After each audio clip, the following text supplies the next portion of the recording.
اس لیے کہ اللہ کے رسول علیہ السلام نے فرمایا جو تہجد پڑھے گا وہ بے حساب جنت میں جائے، انشاءاللہ اس کا حساب نہیں ہوگا. بہت بڑی سعادت ہے. تو ہم نہیں سال بھر پڑھ پاتے ہیں اولیاء اللہ کی طرح، تو کم از کم مہینہ بھر تو پڑھ لیں.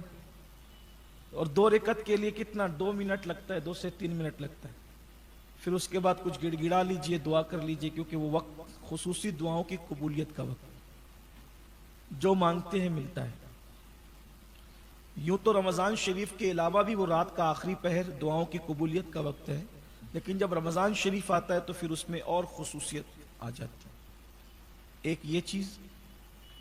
دوسری یہ چیز، کوشش کیجئے کہ رمضان شریف میں کم سونے کی کوشش. ہم لوگوں کے لیے سیزن رہتا ہے سونے کا. اگر فجر میں آپ سوتے ہیں تو آپ ظہر میں اٹھ جائیے.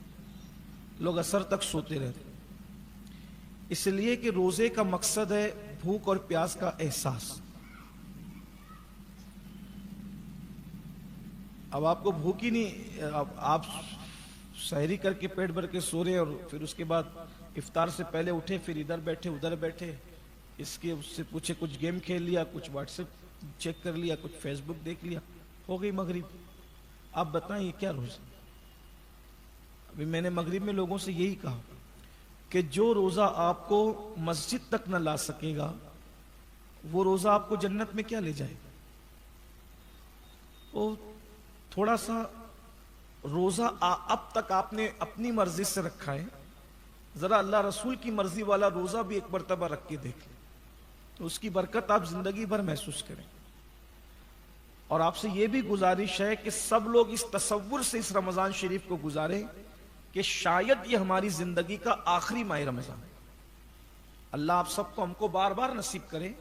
لیکن اس تصور میں جاتا کیا ہے؟ ویسے بھی بزرگان دین کہتے ہیں کہ ہم جو نماز پڑھتے تھے سمجھتے تھے کہ یہ ہماری زندگی کی آخری نماز. تو جس نماز کو آپ آخری نماز سمجھ کر پڑھیں گے تو اس کی لذت ہی کچھ اور رہے. تو اس لیے ماہ رمضان شریف اس تصور سے گزارے کہ شاید یہ میری زندگی کا آخری ماہ رمضان. ایک ایک لمحے کی قدر کیجیے. تو اس میں صحابہ کرام تو بستر باندھ کے رکھ دیتے تھے. صحابہ بستر باندھتے تھے کہ سونا نہیں ہے، بس اتنا ہی سونا ہے جتنا صحت کے لیے بہت زیادہ ضروری ہے، باقی جگتے رہنا. اور ویسے بھی جاگنا زندگی ہے اور سونا موت ہے.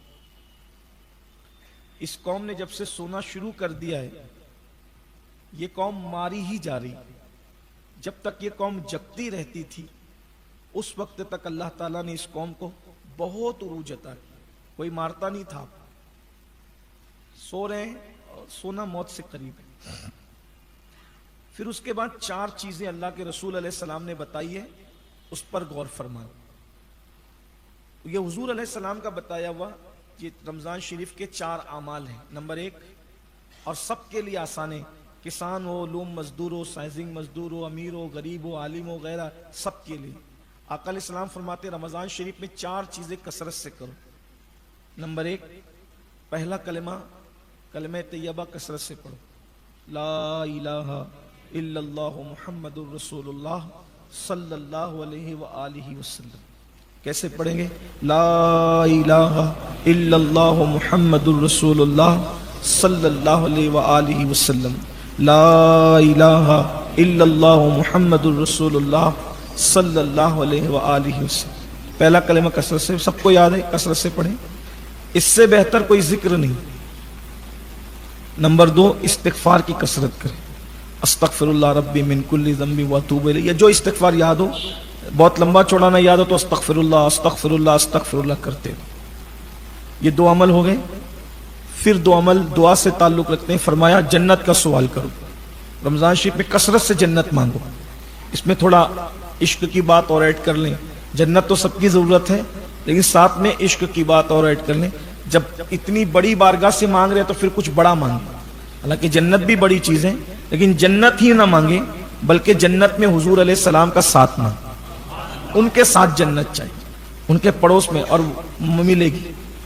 حضرت موسیٰ علیہ السلام نے جب پوچھا تھا وہ بڑھیا سے کہ یوسف علیہ السلام کا مزار کہاں ہے، تو بڑھیا نے کہا میں جانتی ہوں لیکن شرط ہے کہ آپ کے ساتھ جنت چاہیے، تو آپ نے فرمایا کہ تو جنت مانگ لے اتنا کافی ہے، میرے ساتھ جنت، نبی تو نبی ہے۔ تو جبریل تشریف ہے، کہا دے مانگتی ہے تو دے دیجیے، کیا جاتا ہے، اس کے کرم میں کمی کہاں ہے، وہ تو مانگتے تو دے دیں۔ تو جب بڑھیا مزار یوسف بتا کر حضرت موسیٰ کے ساتھ جنت میں جا سکتی ہے، تو اگر آپ ماہ رمضان شریف کی قدر کر کے رسول اللہ کے ساتھ چلے جائیں تو پھر کوئی بعید نہیں۔ تو حضور کے پڑوس میں مانگے، بڑی بارگاہ ہے تو بڑی بات ہو۔ اور یوں بھی میں آپ سے گزارش کرتا ہوں، شاید میں نے پہلے بھی کہا تھا، اللہ کے یہاں ہمیشہ بڑی ہی مانگنا چاہیے، اس لیے کہ بارگاہ بڑی ہے، ہمیشہ وہاں سے بڑا مانگا کرو، بڑی چیز مانگا کرو، اور دینے والا یقین سے مانگا کرو، اس پہ یقین ہے تو پہلی چیز کلمہ طیبہ، دوسری چیز استغفار، تیسری چیز جنت کا سوال، اور وہ بھی رسول اللہ کے ساتھ ان کے پڑوس میں صلی اللہ علیہ وسلم، اور چوتھی چیز جہنم سے پناہ مانگنا۔ اس کا وہ دعا سن لیں، اللہم اجرنا من النار، کیا پڑھے، اللہم اجرنا من النار، پڑھتے رہیے، اس کا مطلب ہوتا ہے اللہ میں جہنم کی آگ سے تیری پناہ مانگتا ہوں۔ اور ایک حدیث پاک میں ہے کہ جو مغرب کی نماز کے بعد کسی سے بات کیے بغیر 7 مرتبہ کہہ لے اللہم اجرنا من النار، انشاءاللہ وہ جہنم میں نہیں جائے گا مغرب کی نماز کی۔ اور رمضان شریف میں کثرت 4 اعمال ہے، درود شریف، استغفار، اور جنت کا سوال، اور جہنم سے اللہ کی پناہ، اور پھر کثرت سے تو درود شریف پڑھتے ہی رہی۔ اللہ تبارک و تعالی ہم سب کو توفیق عطا فرمائے۔ تراویح بھی روز پڑھیے، 2 دن 3 دن پڑھ کے لوگ کم ہونے لگتے ہیں اور حضرت پیر درد کر رہے ہیں۔ جو قوم اب اللہ کے نام پر 1 مہینے میں روزانہ 1 گھنٹہ نہ کھڑی رہ سکے، حالانکہ مسجد کے باہر بھنکس کرتے ہوئے 1.5 گھنٹہ کھڑے رہیں گے، مسجد کے اندر نہیں کھڑے رہ سکتے، اور کہتے ہیں شیطان بہکاتا ہے، تو شیطان بھی تو اندر ہو گیا، اب کون بہکا رہا ہے؟ تو کیا انسان خود شیطان نہیں بن گیا؟ اللہ کی پناہ، اللہ رحم و کرم فرمائے۔ ایک بات پھر اس سلسلے میں اور سن لے تو درس شروع کروں، افطار کے وقت تو دعا کا خاص اہتمام کریں، کہ اس وقت جو دعا کی جاتی ہے اس پہ فرشتے آمین کہتے ہیں۔ اپنے گھر کے بال بچوں کو لے کر کے بیٹھیے، خود دعا کیجیے، اور جن کے گھر میں کیبل ہے تو پھر وہاں اسپیکر لگے ہوئے تو وہاں تو دعا ہوتی ہے، تو اسی میں آپ شامل ہو جائیے۔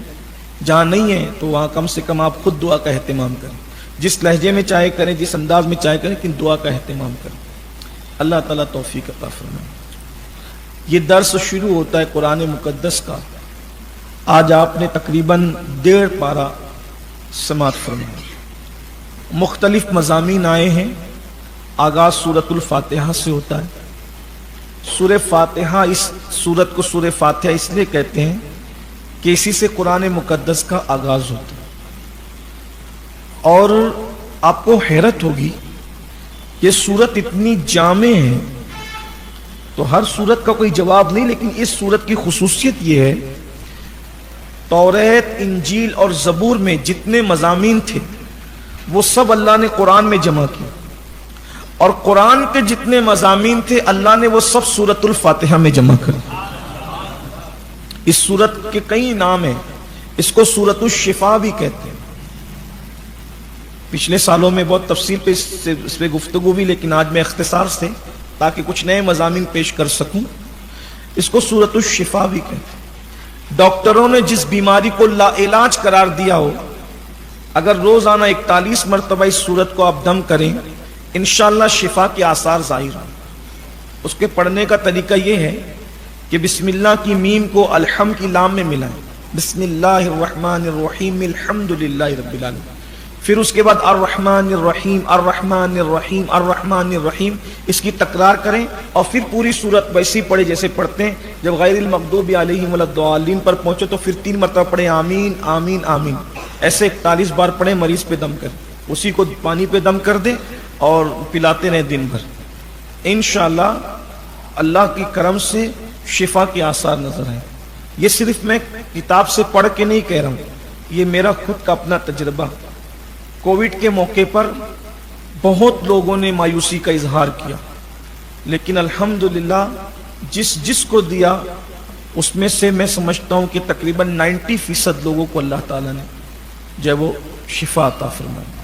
آپ بھی اگر زندگی لکھی ہے تو آثار ظاہر۔ اس کو سورۃ الدعا بھی کہتے ہیں. یہ سورہ دعا بھی ہے. یعنی جب کبھی بہت شارٹ ٹائم میں اللہ سے کچھ بہت ڈھیر سارا مانگنا ہو. آج کل تو لوگوں کے پاس ٹائم ہی کم ہے نا. ٹائم آج کم ہے لوگوں کے پاس.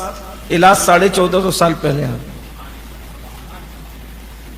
بہت شارٹ ٹائم میں بہت زیادہ کچھ مانگنا ہے تو سورہ فاتحہ پڑھ لو دعا کی نیت سے. جو مانگو گے وہ بھی ملے گا, جو مانگنے سے رہ گیا وہ بھی ملے گا. اس لیے ہمارے یہاں بزرگ اہل سنت میں بزرگوں کی عادت ہے جب وہ دعا اینڈ کرتے ہیں سب کچھ مانگ کے تو کہتے ہیں الفاتحہ. یہ الفاتحہ کیوں کہتے ہیں؟ اس وقت تو سورہ فاتحہ پڑھنی ہوتی ہے آپ کو. اس وقت تو بھی لوگ اپنی اپنی شروع پڑھ جاتے, اللہ یہ دے دے وہ دے دے, تو سورہ فاتحہ پڑھو, وقت تو بچے تو پھر کچھ مانگو. الفاتحہ کے وقت اور پھر سورہ فاتحہ اس طرح پڑھا کرو جیسے ابھی بتایا گا, بسم اللہ الرحمن الرحیم الحمد, اس طرح سے الرحمن. محبوب الہی سرکار فرماتے ہیں جو دل میں تمنا اللہ ہر تمنا پوری فرما. اس کو سبا مثانی بھی کہتے ہیں. اس میں اصل میں چونکہ 7 آیتیں ہیں اور یہ سورت 2 مرتبہ نازل ہوئی, پوری نازل. اس سورت کی خاصیت یہ کہ یہ مکی بھی ہے اور مدنی بھی, یعنی یہ ہجرت سے پہلے بھی نازل ہوئی ہے اور ہجرت کے بعد بھی, کیونکہ جو سورت مکی ہے وہ مدنی نہیں, جو مدنی ہے وہ مکی نہیں. لیکن اس سورت کی خصوصیت ہے یہ مکی بھی اور مدنی بھی. سبحان اللہ, بڑی برکتیں ہیں اس کی.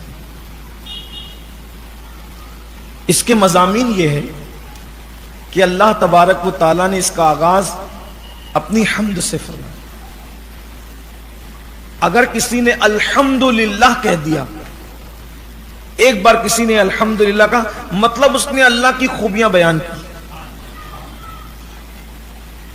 اللہ تبارک و تعالیٰ کو اپنی خوبی کے حوالے سے الحمدللہ سے بڑھ کر کوئی اور کلمہ پسند ہی نہیں, سب سے زیادہ یہی پسند ہے الحمدللہ.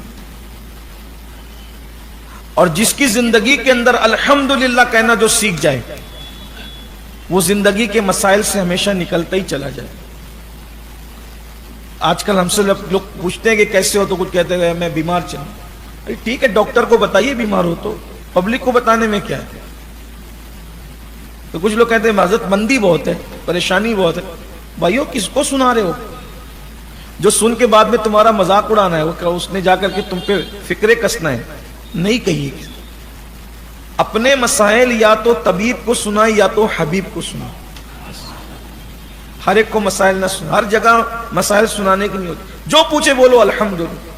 اور اس کی برکت ہے جب بندہ تکلیف اور پریشانی میں بھی کہتا ہے نا الحمدللہ, تو اللہ کہتا ہے میں نے مشکل میں ڈال رکھا ہے پھر بھی میرا شکر ادا کر, اب میں اس سے تکلیفیں دور کر دوں.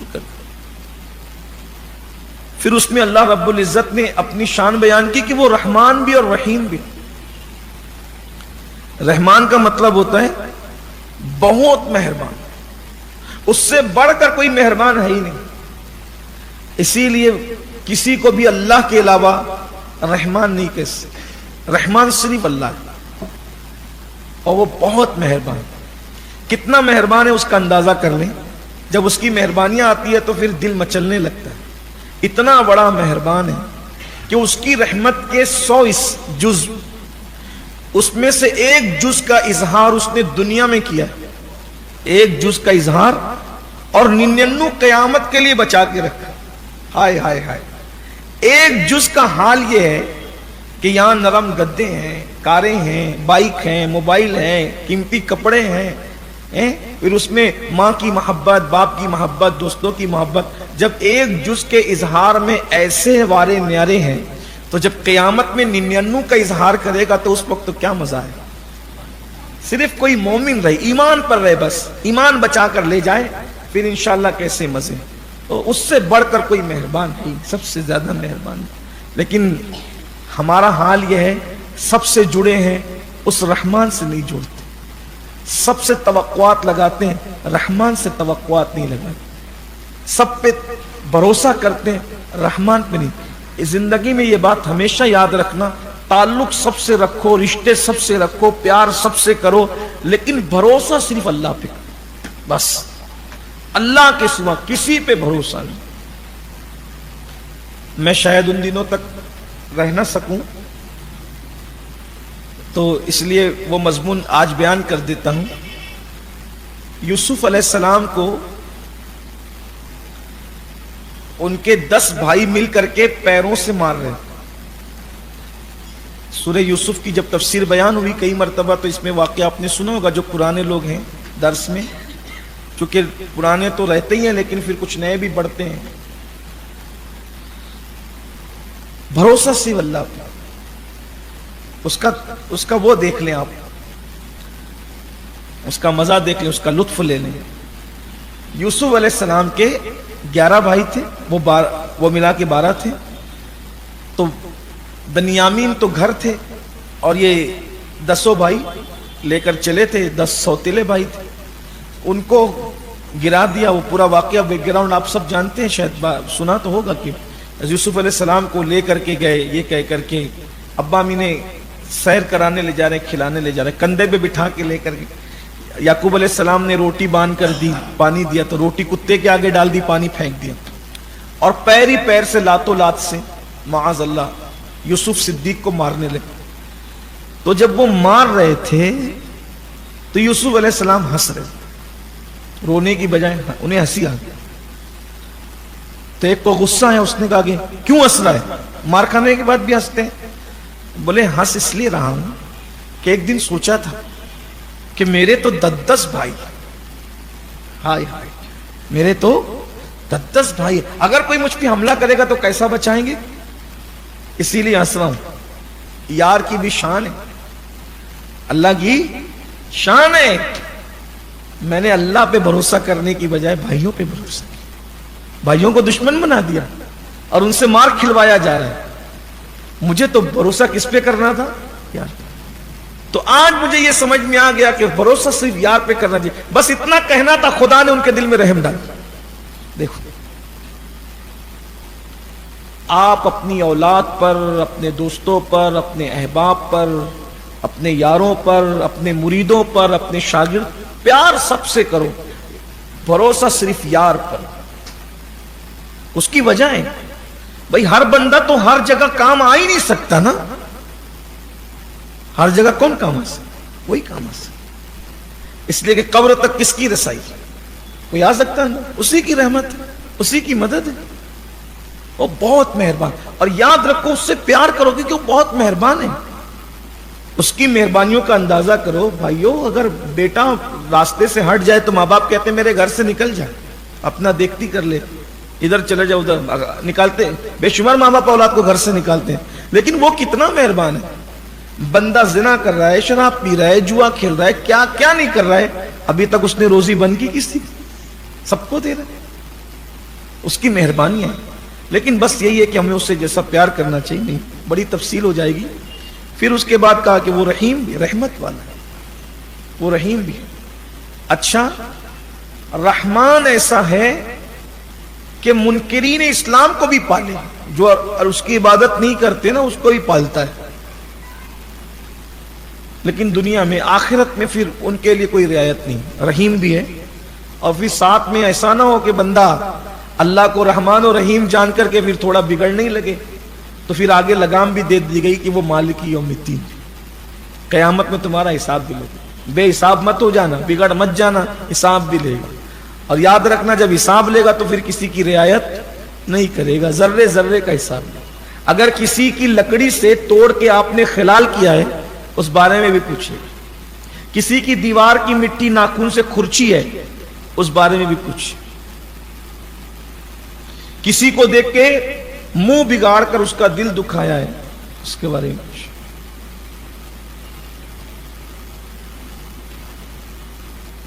کسی کے بدن کے بارے میں کہا کہ اس کے بدن سے تو بدبو آتی ہے اس بارے میں پوچھے.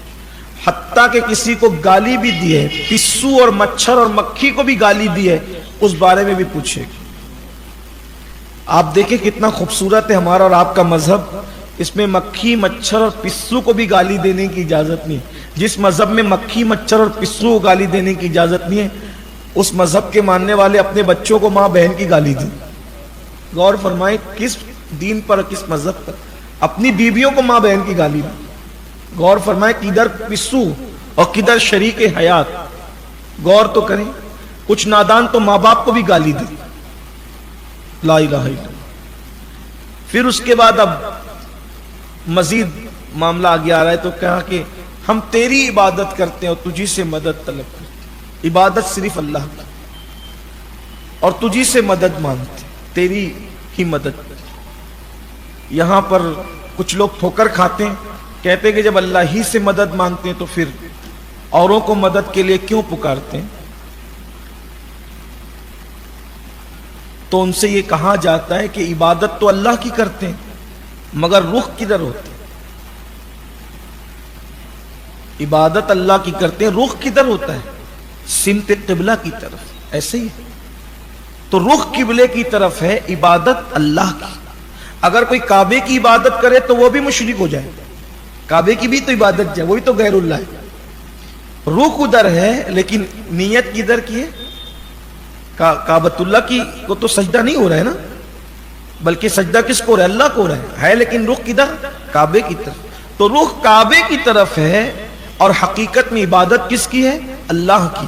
بلا تمثیل اگر کسی انسان سے مدد طلب کر رہے ہیں تو اس کو مؤثر حقیقی مان کر کے اس سے مدد نہیں مانگ رہے ہیں، بلکہ رخ ادھر ہے اور اصل مدد کرنے والا اللہ ہے اور اس نے اس کو ذریعہ بنایا. اللہ نے بندے کو ذریعہ، جیسے مرض کے وقت ڈاکٹر سے مدد لیتے ہیں، علم کے لیے استاد سے مدد لیتے ہیں، اسی طرح زندگی میں. اور جو بعد وصال بزرگان دین سے جو ہم مدد مانگتے ہیں تو یہ بھی کہ اللہ اگر اذن دے ان کو تو وہ روحانی طور پہ مدد کر سکتے ہیں. کچھ لوگ یہ کہتے ہیں دیکھیے کہ جیتے جی مدد مانگ سکتے ہیں، موت کے بعد مانگنا شرک ہے. تو بھئی جو چیز شرک ہوتی ہے وہ جیتے جی بھی ہوتی، مرنے کے بعد بھی ہوتی. ایسا نہیں ہوتا کہ ایک چیز شرک کہیں ہو اور پھر کہیں ایمان بن جائے، ایسا نہیں ہوتا. تو وہ لوگوں یہاں ٹھوکا گئے نہیں جیتے جی لے سکتے ہیں مدد، مرنے کے بعد. تو مرنے کے بعد کا فلسفہ پھر کیا ہے؟ ایسا نہیں ہے. جیتے جی بھی جس سے مدد لی جاتی یہ سوچ کے کہ حقیقی مددگار اللہ ہے اور اللہ نے اس کو ذریعہ بنایا. جیسے پالنے والا کون ہے؟ اللہ ہے. لیکن پالنے والا کس کو کہا جاتا ہے زمین پر؟ ماں باپ کو، کہ ماں باپ بھی پالتے ہیں اولاد کو. تو پالنے والا تو اللہ ہی ہے. تو اگر اللہ نے ان کے دل میں محبت اور رحم ڈالا، ذریعہ بنایا، تو وہ پال رہے ہیں. اگر اللہ تعالیٰ ان کے دل سے رحم اور محبت اور پیار نکال لیتا تو بہت سارے تو ایسے ہیں کہ جن کو اللہ نے آزمائش میں مبتلا کیا، پیدا ہوتے ہی کوئی چھوڑ کر دواخانے میں بھاگ گئے، پیدا ہوتے کوئی قبرستان میں پھینک کے بھاگ گئے، کوئی کچرے کی کنڈی میں پھینک کے بھاگ. ایسا بھی تو ہے. تو حقیقی مدد اللہ کی ہے، بندے ذریعہ بنتے ہیں، پھر چاہے وہ جسمانی طور پہ ذریعہ بنے چاہے روحانی طور پہ ذریعہ بنے. اس میں لوگ الجھ جاتے ہیں اور پھر لڑتے لڑاتے رہتے ہیں. حالانکہ لوگوں کو سواد اعظم کی طرف اور 1400 سالہ ذخیرے کی طرف نظر رکھنا چاہیے کہ مدد طلب، اور صحابہ نے کی مدد طلب. بلکہ حدیث میں بھی آیا ہے کہ جب تم راستہ بھول جاؤ اور تمہیں جنگل میں کوئی راستہ دکھانے والا نہ رہے تو یوں کہو آئینونی یا عباد اللہ، آئینونی یا عباد اللہ، اے اللہ کے بندوں میری مدد کرو. تو اللہ نے کچھ ایسے بندے مقرر کر رکھے جہاں کوئی مددگار نہیں ہوتا جنگل کے اندر. اگر آپ کہیں آئینونی یا عباد اللہ تو اللہ کے بندے وہاں مدد کے لیے پہنچے. بلکہ ہم نے اپنے بزرگوں سے سنا ہے اور بہت مستند علماء اور بزرگوں سے سنا ہے. خود اجمیر معلیٰ میں ایسا ہے کہ اجمیر شریف میں اگر کوئی گم ہو جائے تو ہمارے بزرگوں نے فرمایا کہ سرکار غریب نواز کے خلیفہ اور مرید ہیں حضرت عبداللہ بیابانی، تو وہ اس کو منزل کی طرف پہنچا دیتے. یہ عبداللہ بیابانی وہی ہے جن کا دوسرا نام جے پال جوگی تھا. وہ ایمان لائے سرکار کے ہاتھ پر اور بزرگوں نے فرمایا کہ سرکار سے انہوں نے کہا کہ مجھے طویل حیات چاہیے، تو آپ کی دعا سے اللہ نے ان کو لمبی حیات عطا. بہت سے واقعات ہیں ایسے. تو اللہ کے بندوں کو اللہ نے مدد کے لیے مقرر کیا. اب پھر آگے یہاں سے دعا سکھائی جا رہی ہے کہ دعا کیسے کرو. دعا کا طریقہ سکھایا جا رہا ہے کہ اللہ ہمیں سیدھے راستے پر قائم رکھ، سیدھے راستے پر چلا. اب سیدھے راستے پہ چلنے کی بات آئی تو پھر مسئلہ درپیش یہ ہوتا ہے انسان کے لیے کہ بھئی سیدھا راستہ کس کا، کون سا راستہ سیدھا ہو سکتا ہے. تو اس کو واضح کر دیا ان لوگوں کا راستہ جن پر تو نے احسان فرمایا، انعام فرمایا. اور ان کا راستہ مت چلا ہمیں جن پر تیرا غضب ہوا اور جو بھٹک گئے، راستے سے گمراہ ہو گئے. یہ یہود اور نصارہ کی طرف اشارہ ہے، اور جن پہ احسان ہوا تو آگے بیان کیا ایک مقام پر انعم اللہ علیہم من النبیین والصدیقین والشہداء والصالحین، جن پر اللہ نے انعام کیا وہ انبیاء ہیں، صدیقین ہیں، شہداء اور اللہ کے نیک بندے اولیاء ہیں، ان کا راستہ۔ تو جب بھی کوئی کام کرو تو چیک کر لیا کرو کہ یہ کام کیا نبیوں نے کیا، کیا صدیقوں نے کیا، کیا شہیدوں نے کیا، کیا ولیوں نے کیا۔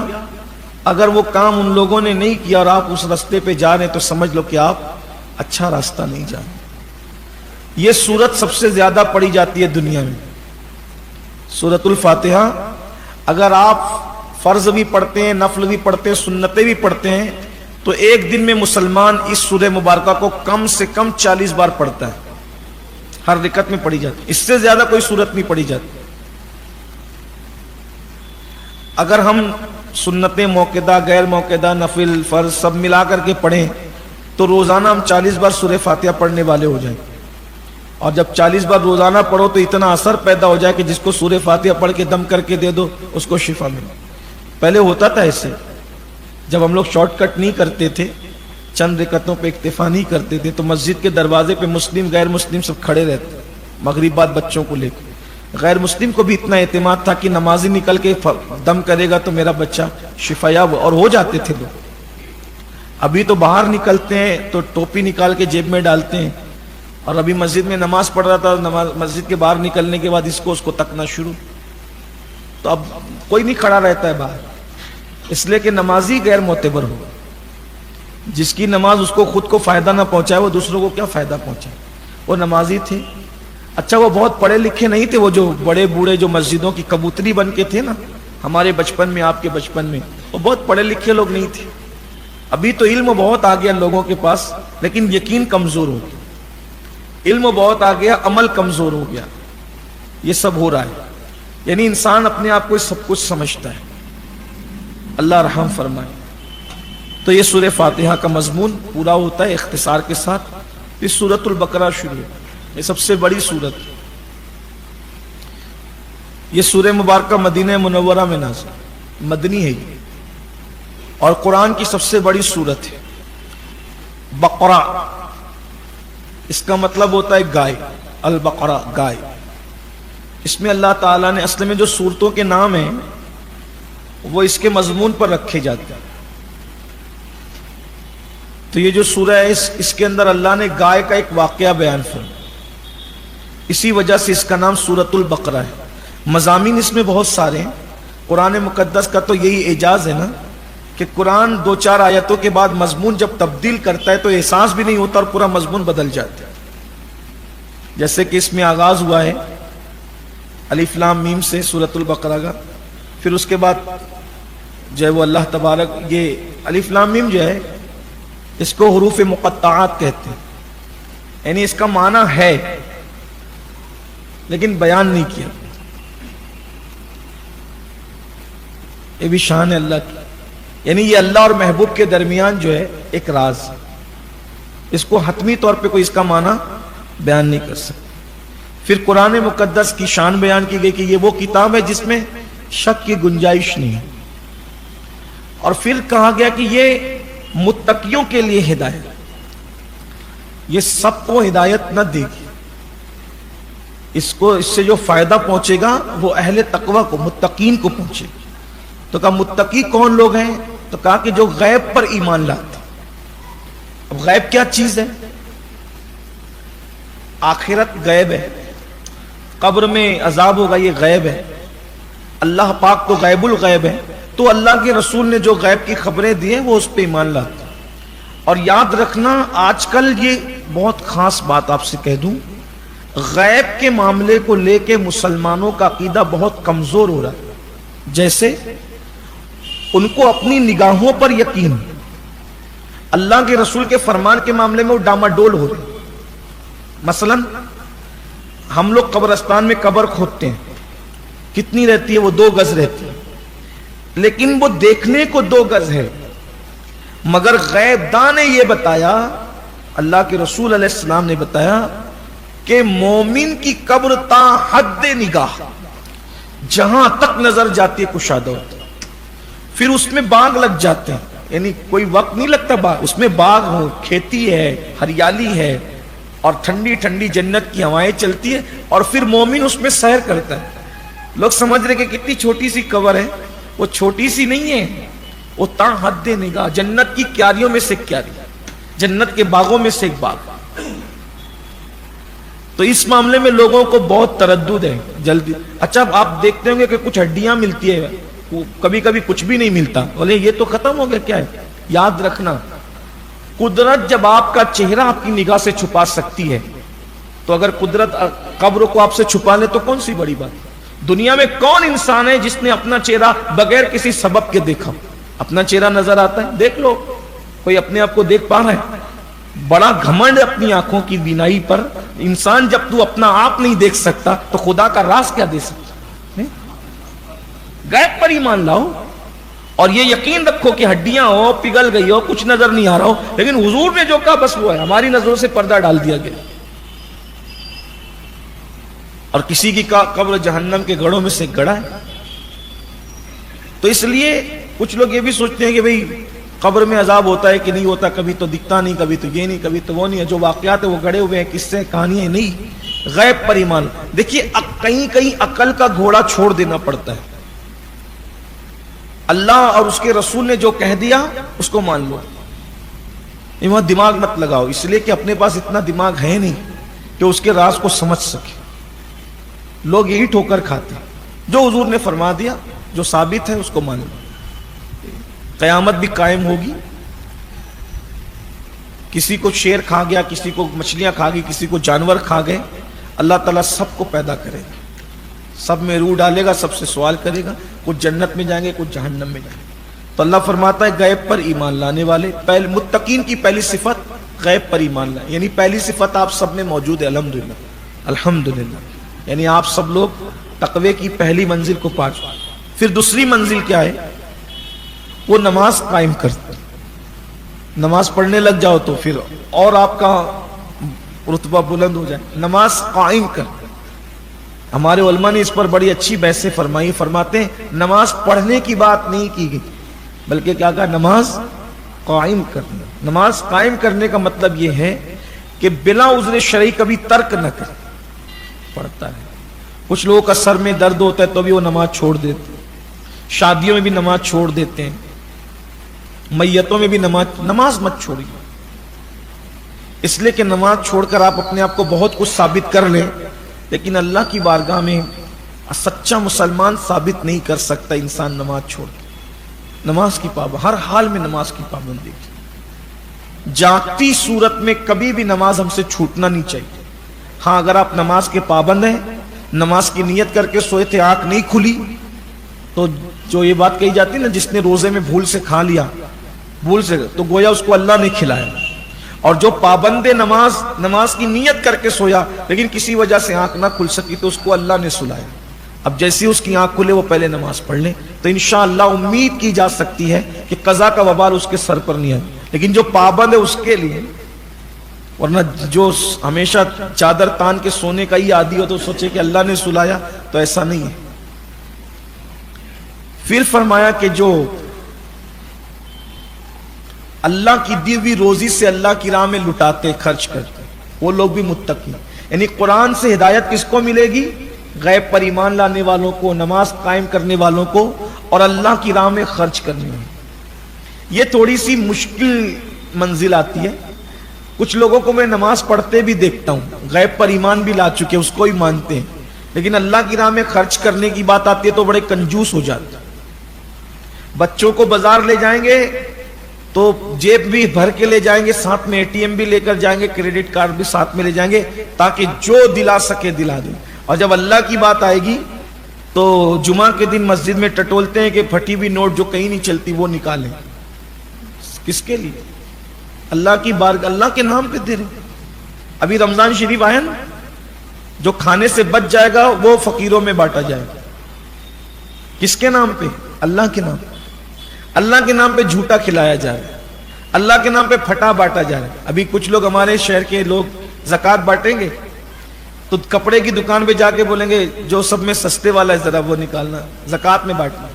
واہ بھائی واہ، کیا اللہ والے لوگ ہیں۔ دیکھیں سرکار غوث اعظم رضی اللہ تعالیٰ عنہ بہت قیمتی لباس پہنتے اور اتنا مہنگا پہنتے تھے کہ اتنا مہنگا بادشاہ بھی نہیں پہن سکتا۔ میں کچھ پریشان ہوا، میں خود اللہ کی توفیق سے کچھ عنوانات ایسے ہیں جس کو اللہ نے مجھے بہت توفیق دی پڑھنے کی۔ میں نے کربلا بہت پڑھا اللہ کی توفیق سے، حضور کی سیرت بھی ایسی کوشش کی پڑھنے کی، سرکار غوث اعظم کی زندگی بھی ایسی پڑھی، بلکہ کچھ عنوانات ہیں جس کو پڑھنا میرا شوق ہے، سیزن ہو نہیں ہو پڑھتا رہتا ہوں اس عنوان۔ تو یہ ایک عنوان غوث پاک بھی، حالانکہ جتنا اللہ نے توفیق دی پڑھا، لیکن میں ان کو نہیں پہچان نہیں سکا، ان کو سمجھ نہیں سکا، اب وہ سمجھ میں آنے والی ہستی بھی نہیں۔ غوث پاک خود فرماتے ہیں کہ میں اللہ کے رازوں میں سے ایک راز ہوں۔ کچھ لوگوں کو یہ لگتا ہے کہ میں مبالغے سے کام لیتا ہوں، واللہ میں مبالغے سے کام نہیں لیتا۔ جن کو ان کی معرفت نصیب ہو جائے اس کو سمجھ میں آئے گا کہ غوث اعظم ہے۔ بہرحال یہاں تو بڑے بڑے جو ہے وہ تھکے ہیں، کون ان کو پا سکتا ہے۔ تو میں پریشان ہوا کہ ولی ہو کر اور پھر ولیوں کا سردار ہو کر اتنا مہنگا کیوں پہنا، اب وہ بھی روز، آج پہنا اتار دیا، آج پہنا دوسرے دن نہیں پہنا اس کو، یعنی دن بھر پہنا، اب اگلے دن پھر نیا، اور وہ بھی اتنا ہی مہنگا۔ کچھ لوگوں کو اعتراض بھی تھا، جو اعتراض کرتا تھا وہ پریشان ہو جاتا تھا۔ ایک تو ایک مرتبہ تو دکان والے ہی پریشان ہو گئے، دکان پہ خریدنے کے لیے گئے تو بولا سب سے مہنگا کپڑا کون سا ہے، تو یہ ہے، کس کو چاہیے، بولے غوث پاک کو چاہیے۔ یہ ولی لوگ بھی اتنا مہنگا پہنتے ہیں، جیسے آج کل بھی کچھ لوگوں کا پیٹ دکھتا ہے، مولوی کیوں مہنگا پہنتے ہیں؟ ان کو تو چاہیے کہ مولوی بیچارہ 72 پیون والا پہنے تو ان کی مرادیں پوری۔ جو قوم اپنے امام کے بدن پہ اچھا لباس نہ دیکھ سکے اس کو اچھے دن کیسے آ سکتے؟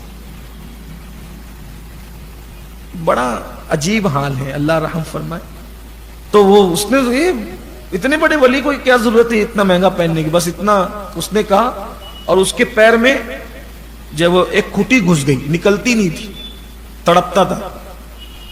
تو غوث پاک تک بات پہنچی تھی، وہ کہتا ہے کہ اس طرح کی بات ہے، اس سے توبہ کرے، توبہ کیا تو تکلیف دور ہوگی۔